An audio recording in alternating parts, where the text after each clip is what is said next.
Boa tarde. Está funcionando?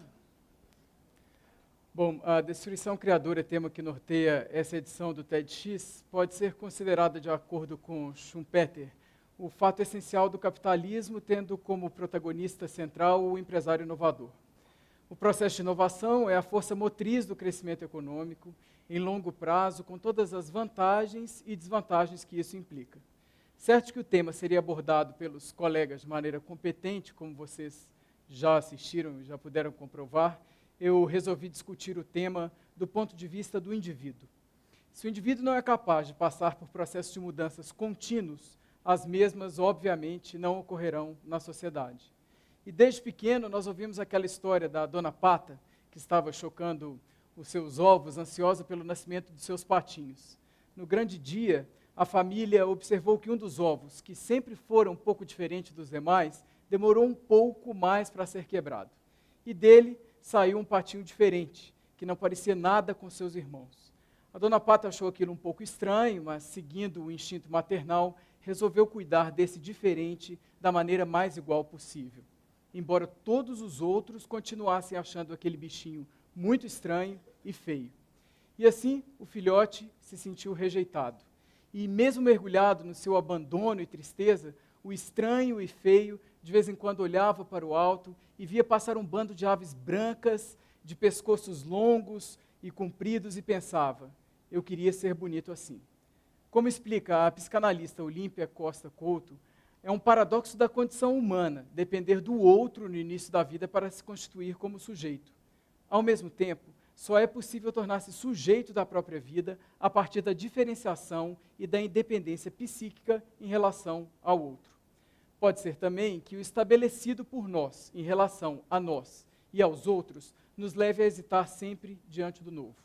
O fato de não seguirmos numa determinada direção e nessa recusa encontrarmos outros caminhos, justifica, por exemplo, várias histórias bem-sucedidas que escutamos por aí. Pessoas que descobrem que, depois de trabalhar um longo tempo em suas carreiras, em sua profissão original, abrem mão de empregos sólidos e seguros para realizar um projeto pessoal, por exemplo.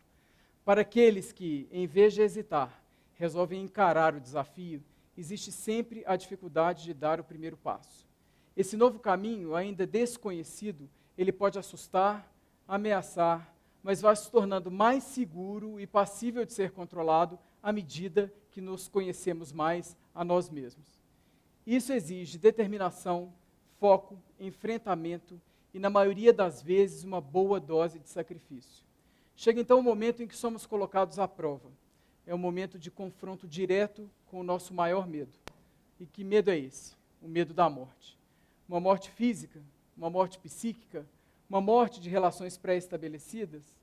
Ou será uma morte providencial que vai nos possibilitar nascer para uma nova vida, diferente e cheia de novas possibilidades? Nesse sentido, então, talvez tenhamos que morrer simbolicamente para construir um novo jeito de viver. Numa perspectiva semiótica, a representação da morte considera as mudanças radicais pelas quais sua significação social passou ao longo dos séculos.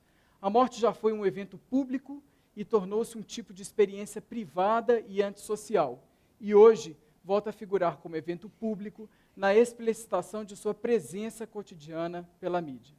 Assim tem sido interpretada a morte física, e assim também se apresenta a morte de crenças, princípios, valores e sonhos. E essa morte se relaciona com escolhas individuais. Essa morte se relaciona com transformação.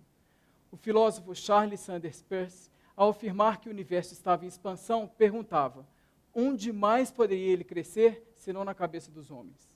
O pensamento humano, que viabiliza nossa capacidade de escolher, gera produtos concretos, capazes de afetar e transformar o universo.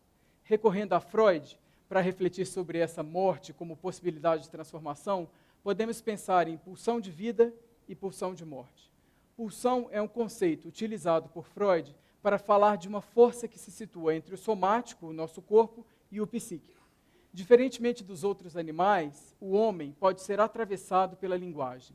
Ele não tem mais puro instinto. O ser humano é um ser pulsional. Instinto tem a ver com necessidade, fome, sede, sono, reprodução da espécie. Pulsão tem a ver com desejo, aí de tomar um bom vinho, de comer um prato especial, de sentir atração sexual sem cio, que pode ser despertada por um jeito de olhar, um perfume, por uma aura de poder. Por coisas que não têm a ver com a necessidade, e sim com desejo. O ser humano é atravessado, além da linguagem, também pela dualidade de forças pulsionais antagônicas, as pulsões de vida e as pulsões de morte.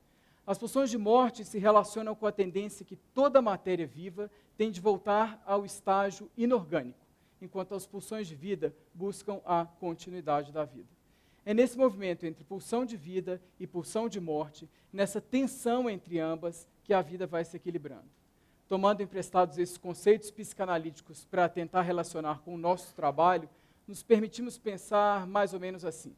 A pulsão de vida vai na direção da continuidade, enquanto a pulsão de morte faz incidir o corte na rotina, trazendo a interrupção que possibilita a criação.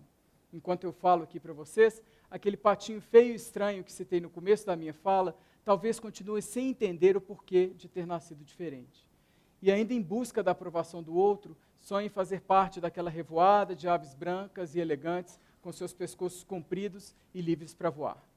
O que será que existe entre a iminência da morte e a possibilidade de voar de um jeito novo? Se eu posso morrer, pode ser o fim de tudo. Tudo que eu consegui até agora, tudo aquilo em que acredito. Mas eu posso considerar esse medo de morrer como uma oportunidade de escolher um caminho novo para percorrer.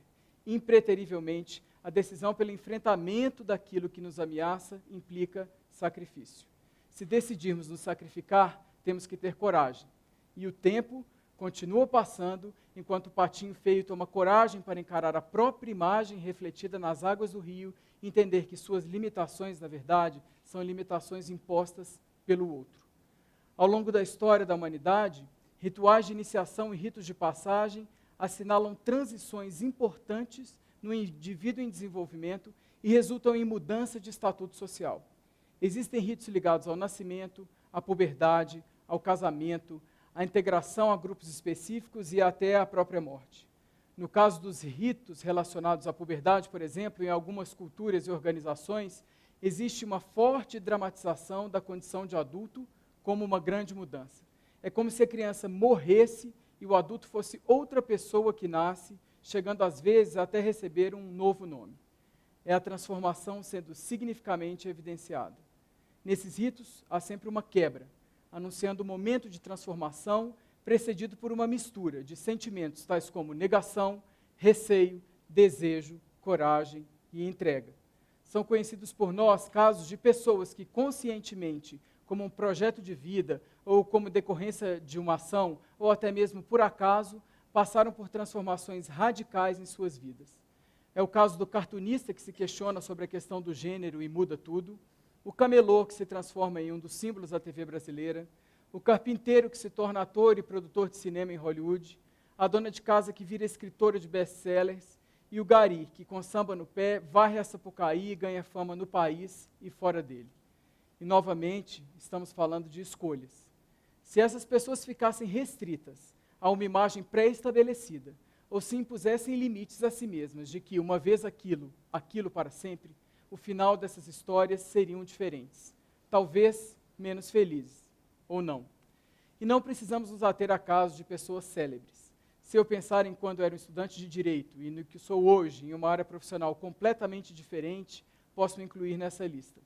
Até que eu mesmo me enxergasse como diretor de criação de uma empresa de design, fiz uma série de escolhas, umas boas e outras nem tanto.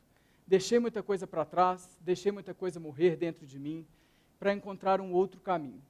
Foram pequenas mortes enfrentadas com determinação.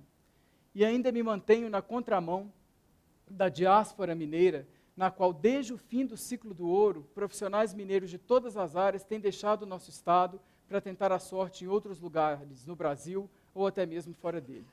Eu escolhi ficar aqui e tentar provar que estar fora do eixo não te impede de ser relevante e reconhecido nos mercados nacionais e internacionais. E assim tem sido. E, por favor, não pense que estou aqui pagando de cisne. Falando nisso, o tempo foi passando e o patinho feio, ao perceber a sua imagem refletida nas águas no rio, estranhou-se. O que ele viu ali não era mais o bichinho estranho e feio rejeitado por todos. Um belo cisne branco, de pescoço comprido, elegante, imponente, mostrava-se pronto para voar lá no alto. O que ele buscava fora estava, na verdade, o tempo todo dentro dele. O patinho feio não existe mais. Finalizo com uma citação do escritor Joseph Campbell, que muito me toca. Além disso, não precisamos correr sozinho o risco da aventura, pois os heróis de todos os tempos enfrentaram antes de nós. O labirinto é conhecido em toda a sua extensão. Temos apenas de seguir a trilha do herói e lá, onde temíamos encontrar algo abominável, encontraremos um Deus. E lá, onde esperávamos matar alguém, mataremos a nós mesmos. Onde imaginávamos viajar para longe, iremos ter ao centro da nossa própria existência. E lá, onde pensávamos estar sós, estaremos na companhia do mundo inteiro. Muito obrigado.